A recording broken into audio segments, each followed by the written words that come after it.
जनता party का जो nature और चरित्र है वो बिना संवाद से लोकतंत्र चलाने का है।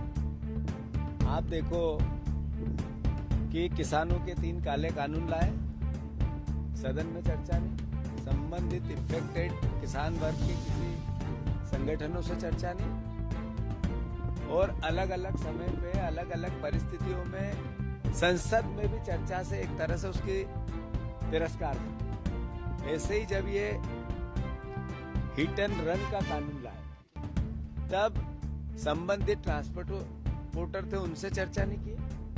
संबंधित लोकसभा और राज्यसभा में विपक्ष के जो नेता थे उन्होंने मांग की कि ये जांच के लिए संसदीय समिति को भेज दी जाए, उसकी कोई भावना का एक तरह से कोई सम्मान नहीं किया गया।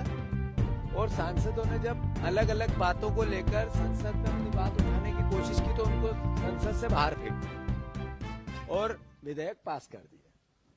जब आप इस तरह के कानून लेके आते हैं तो जिन संबंधित पक्ष होता है, जो इफेक्टेड पक्ष होता है, उसके व्यवस्था को भी आपको समझना पड़ता है। क्या जिस जिस देश में ये कानून है वहां के ड्राइवरों की, ट्रांसपोर्टरों की इनकम ऑफ सोर्स इतना है जितना वहां था? क्या परिस्थिति है कि वहां का जो लिविंग स्टैंडर्ड है ड्राइवरों का क्या हमारा है क्या? 8,000 रुपए में यहाँ ड्राइवर काम करता है, 15,000 रुपए तक यहाँ काम करता है, 25,000 रुपए अंतिम तनख्वाह होती है ड्राइवरों की। बहुत हो जाए, इस महंगाई के दौर में उसका काम नहीं चल सकता है।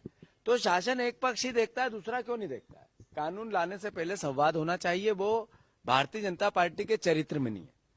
फिर जब ये कानून आ रहा था, पता था कि इसका विरोध होगा, तो हमारी मध्य प्रदेश की सरकार ने क्या किया? जो लोग परेशान हो रहे हैं, आज पूरा प्रदेश जाम है। आप जबलपुर में कैबिनेट कर रहे हैं, आप पूरे प्रदेश में कैबिनेट करना चाहते हैं, स्वागत है, पर पूरा प्रदेश जाम है, इसके लिए क्या करें? इस पर कोई विचार, कोई बातचीत, कोई आपका ऐसी व्यवस्था जिससे कि इस क्राइसिस के पार्ट में सरकार ने कोई विशेष व्यवस्थाएं की? कुछ नहीं। तो कुल मिला के सरकार साल का पहला दिन सोती रही, साल का पहला दिन रैली निकालती रही, मुख्यमंत्री हाथ हिला हिला के मुस्कुराते रहे और लोग सड़क पे जाम में परेशान होते रहे। अभी आवश्यक वस्तुओं की धीरे धीरे किल्लत बनने लगेगी। सरकार को फिर से इस पे संज्ञान में लेना चाहिए, केंद्र की सरकार से इसमें बातचीत करना चाहिए, प्रदेश में रोजमर्रा की जिंदगी प्रभावित न हो इसके लिए कदम उठाने चाहिए, और मुख्यमंत्री ने खुद इसमें संज्ञान में लेना चाहिए। बजाय इस तरह की कि मैं जबलपुर में लूंगा कैबिनेट और पूरा प्रदेश परेशान, जाम, ट्रांसपोर्टर संस्थाओं से कोई बातचीत ही नहीं।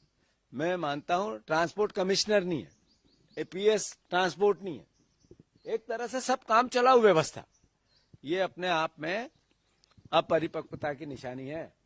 तो सरकार ने इस पे ध्यान देना चाहिए, मुख्यमंत्री ने ध्यान देना चाहिए, लोगों को परेशानी न हो, ये कांग्रेस पार्टी सरकार से मांग करती है।